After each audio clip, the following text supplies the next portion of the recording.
আসসালামু আলাইকুম রহমতুল্লাহ। আজকে সিআইডি মিড টুতে কী কী কোয়েশ্চেন আসছে সেগুলো আমি দেখাচ্ছি। প্রথমে হচ্ছে থিওরি। থিওরি ফার্স্ট পেজের মধ্যে ছিল অল্প অল্প জায়গায়, এক পেজের মধ্যে লম্বা পেজের মধ্যে এই 3টা কোয়েশ্চেন ছিল এবং প্রত্যেকটা কোয়েশ্চেনের মার্ক ছিল 4 মার্ক করে। কী কী কোয়েশ্চেন ছিল? 1 নম্বর কোয়েশ্চেনটা ছিল হচ্ছে এইটা, এখানে যে 2 নাম্বার যেটা লিখছি, what are the limitation of scenery analysis. তারপর ওই মানে আপনাকে এখানে মানে ওয়াই ছিল নাকি এক্সপ্লেইন ছিল, মানে আচ্ছা এক্সপ্লেইন ছিল এরপরে অল্প জায়গা। তারপর হচ্ছে 2 নাম্বার ছিল does historical data need adjustment why. তো আমাকে একজন বললো যে ইয়েস হবে, তো ইয়েস লিখে দিয়ে আসছে, আমি থিওরি তেমন পড়ে যাইনি। তারপর হচ্ছে what are the problems of cost ডেটের প্রবলেম কী কী সেগুলো লেখার জন্য বলছে। 4 মার্কস প্রত্যেকটাতে। ম্যাথের জন্য হচ্ছে এই শিটটা আমি কিন্তু টেলিগ্রাম গ্রুপে ফুল আমার আপলোড দেওয়া আছে, আপনারা এই শিটটার ম্যাথ যেই 6টা ম্যাথ আছে আনসার সহ দিয়ে দেওয়া আছে, ওগুলো আপনারা করে নেবেন। আনসারটা আমার লেখা না, ওটা প্রিভিয়াস ইয়ারের সিনিয়রের আনসার, একটু দেখে নিন যদি ভুল টুল থাকে আবার, তো ওইটা ধরে আপনারা করতে পারবেন। দেখেন এখানে হচ্ছে কস্ট অফ ক্যাপিটাল থেকে এরপরে এটা এই 3টা কোয়েশ্চেন ছিল, তারপরে 4 নম্বর কোয়েশ্চেন ছিল ম্যাথ কস্ট অফ ক্যাপিটাল থেকে, এবং সেটার মার্ক ছিল 6 মার্ক, এবং সেইটার মধ্যে আসছে হলো এই 2 নাম্বার ম্যাথটা, এই 2 নাম্বারটা পুরাটা আসছে, ঠিক আছে? 2 নাম্বারটা পুরাটা আসছে। এটা ছিল এ বি সি ডি, ডিতে ছিল হলো এমসিসি ড্র এমসিসি, এমআইসিসি বা এমসিসি এরকম কিছু একটা ছিল। আমি ওইগুলো আমি পড়ে যাইনি, ওই যে স্যার যেগুলো স্লাইডে অনলাইনে দেখাইছিল ওগুলো পড়ে যায়নি। আপনারা একটু শিখেন যে এটাকে ড্র এমআইসিসি বা এমসিসি দিয়ে কী আছে চ্যাপ্টারের ভিতরে, ওটা পড়ে যেতে হবে, ঠিক আছে? ওটা মাস্ট পড়ে যেতে হবে।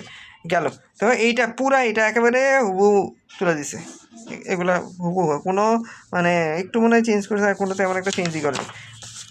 আপনাদের জন্য বেশি ইম্পর্টেন্ট হচ্ছে এইটা, যেহেতু ওইটা এসে বসছে দেখা যাবে যে এটা আসার সম্ভাবনা অনেক বেশি। প্রবলেম 3। তারপর হচ্ছে এই যে রিপ্লেসমেন্ট অ্যানালাইসিস, ঠিক আছে? রিপ্লেসমেন্ট অ্যানালাইসিসে একেবারে এইটা এই যে শালিমার পুরাটা একেবারে হুবহু দিয়ে দিছে, ইভেন এখানে ইয়াটাও অত চেঞ্জ করে না, এখানে মনে হয় 25 দিছে, বাকি এগুলা সব সেম ছিল, নাম্বারিংও সেম ছিল। 25 দিছে, আর এখানে একটা শূন্য কমাই দিছে, 50,000 মনে হয় দিছে এই। আর এখানে যেগুলো যুক্ত করছে সেগুলো হচ্ছে মানে এইগুলো কিন্তু ফুল একেবারে হুবহু তুলে দিছে, আর এখানে একটা লাইন যুক্ত করছে লাস্টে দিয়ে, শুটের আগে যুক্ত করছে হচ্ছে এই যে প্রবলেম 1-এর এই যে এই অংশটুকু, এই যে লাস্টের যে লাইনটা যুক্ত করে দিয়েছে। তো এটা যুক্ত করলে এখানে তেমন কোনো পার্থক্য হয় না, আমি দেখাই। এই যে সূত্রটা, এটা তো হচ্ছে ওই যে সূত্র লাস্টের যে নমিনাল ডিসকাশন এটা কী জানি একটা বের করতে হয়, যেটা দিয়ে হচ্ছে এনপিভির 1+r এর জন্য আর কি। তো এইটার সাথে কী হবে, এই যে -1 খালি +1 যুক্ত হবে যদি এই যে এডিশনাল এটা থাকে, আপনারা ম্যাথটা করে দেবেন যে 1% +1 না 0.001 যুক্ত হবে, যোগ করতে হবে আর কি, এইটুকু এটা যুক্ত হয়েছে। আর আমি যদি দেখাই ভিতরে কী কী অ্যাড করছে আমি একটু আপনাদেরকে বলে দিতেছি। এই জায়গাটাতে দ্য মেশিন উইল কস্ট এত টাকা, ঠিক আছে? এইখানে অ্যারো দিয়ে আপনারা লেখাও রাখতে পারেন এক জায়গায়। এটা হচ্ছে মিড 1-এর প্রশ্ন, একজন লোকা ওই মিড 1-এর 12 মার্কের যে আসে সেটার প্রশ্ন তুলছিল।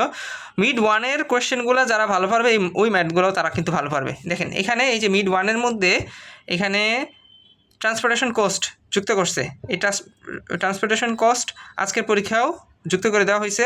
The machine will require import duty, এরকম আরও 2টা কস্ট যুক্ত করছে, ট্রান্সপোর্টেশন কস্টের সাথে আরও এরকম 2টা কস্ট খালি যুক্ত করে দিছে ওই মাঝে দিয়ে।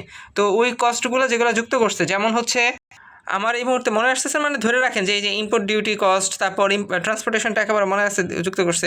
তো আরও 2টা যে যুক্ত করছে সেগুলো কোথায় বসবে, যখন আপনি ম্যাথটা শুরু করবেন এই যে ইনিশিয়াল ইনভেস্টমেন্ট যে আমরা লিখি না ইনিশিয়াল ইনভেস্টমেন্টের মধ্যে এইগুলা যুক্ত হবে, ঠিক আছে? এই কস্টগুলো এই যে মাত্র বললাম না, ওই কস্টগুলো ঠিক এই জায়গায় যুক্ত হবে, এবং সবগুলো কিন্তু মাইনাস হবে, ঠিক আছে? এই যে মাইনাস হবে, ইনিশিয়াল ইনভেস্টমেন্টে এগুলা খরচ হয়েছে সবগুলো মাইনাস হবে, এই জিনিসটাই যুক্ত করে দিছে। যার ফলে হচ্ছে আমি ম্যাথ করে ফেলছিলাম পরে দেখি এই মাঝে দিয়ে দেখছি এটা পরে আমার এই দিক দিয়ে আবার যুক্ত করতে হয়েছে। তো আল্লাহর রহমত ছিল যে ভিতরে আর কোনো এইটার যে ফুল মানটা কাজে লাগে নেই দেখে আমার আর সমস্যা হয়নি। লাস্টে খালি এনপিভি বের করার সময় খালি এই মানটা এই লাগে।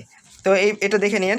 আরও একটা জিনিস যুক্ত করছে, সেটা হচ্ছে যে এই যে এখানে রেসপেক্টিভলি বলছে না, এই রেসপেক্টিভলি পরে আরও 3টা লাইন যুক্ত করছে। সেই 3টা লাইন হইল ঠিক এই যে মিড ওয়ানের যে কোয়েশ্চেনে আসছিল, দেখেন এই যে consultancy, the company hired a consultant উমুক তুমুক হ্যান ত্যান, এই যে হি ওয়াজ পেড এত লাখ টাকা, তারপর হইলো এই যে এই পুরো লাইনটা যুক্ত করে দিয়ে দিছে। ঠিক আছে, এই হইলো অবস্থা। এবং এখানে এত টাকা at the end of the first year না দিয়া এখানে দিছে হইলো অ্যাট দ্য ইয়ার 1 2 3। ঠিক আছে, নেক্সট মানে 1 2 3 ইয়ারে এই যে 1 2 3 যুক্ত করলো, যে এইটা কোথায় যুক্ত হবে? এইটা কিন্তু যুক্ত হবে হইলো এই যে প্রফিট বিফোর ট্যাক্সের আগের যেই কলামগুলো আছে না, এখানে আমরা ওই যে অপারেশনাল কস্ট উমুক তুমুক কস্ট যে করি, ওইখানের মাঝে দিয়ে একটা লাইন টেনে আপনাদের 1 2 3 ওই কস্টটা 1 2 3 হিসেবে যুক্ত হবে। 4 আর 5 কলাম তখন কিন্তু খালি থাকবে। মানে এগুলো হলো ট্রিকি। এই যে এই ইয়াতে আর কি রিপ্লেসমেন্ট অ্যানালাইসিসে কিন্তু অনেকে ভুল করে। যেমন হচ্ছে এই যে 1 2 3 যেটা বললাম, এখানে ফাঁকা আছে। আবার আরও একটা মানুষজন ভুল করে এই 3 নম্বর ম্যাথের মধ্যে, সেটা হলো এই যে ওল্ড মেশিনের জন্য যে সেলভেজ ভ্যালুটা আছে, সেলভেজ ভ্যালু এবং সেলভেজ ভ্যালুর যে মেশিনের যে ট্যাক্স পড়বে, সেটা কিন্তু 1 2 3 নম্বর কলামে যুক্ত হয়।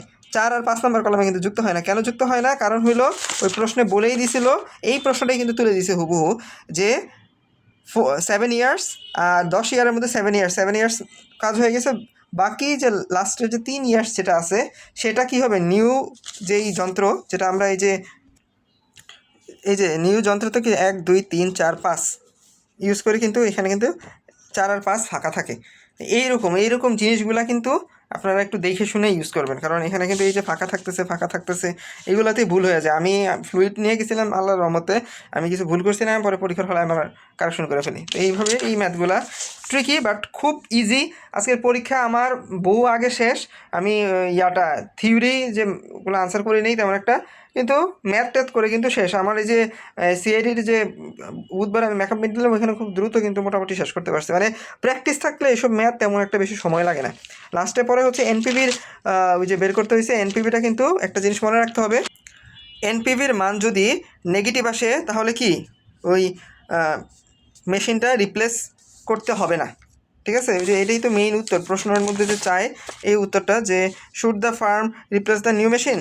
তো এই জিনিসটা আমাদের কিন্তু মাথায় রাখতে হবে, যে এনপিভির মান যদি নেগেটিভ আসে তাহলে হচ্ছে মেশিন রিপ্লেস করতে হবে না, আর এনপিভির মান যদি পজিটিভ আসে তাহলে মেশিনটা রিপ্লেস করতে হবে। আজকের উত্তর সবারই পজিটিভ আসছে, তার মানে হচ্ছে এটা রিপ্লেস করতে হবে। তো এই সিদ্ধান্তটা কিন্তু অনেক সময় দেখা যায় যে পরীক্ষার হলে ভুলে যায়, তাই আমি এই জিনিসগুলো একটু রিমাইন্ড দিয়ে দিলাম। তো এগুলাই করলেই হবে। এই যে এই শীটটা ভালো মতো করে যাবেন, বুঝে যাবেন, দ্যাটস এনাফ।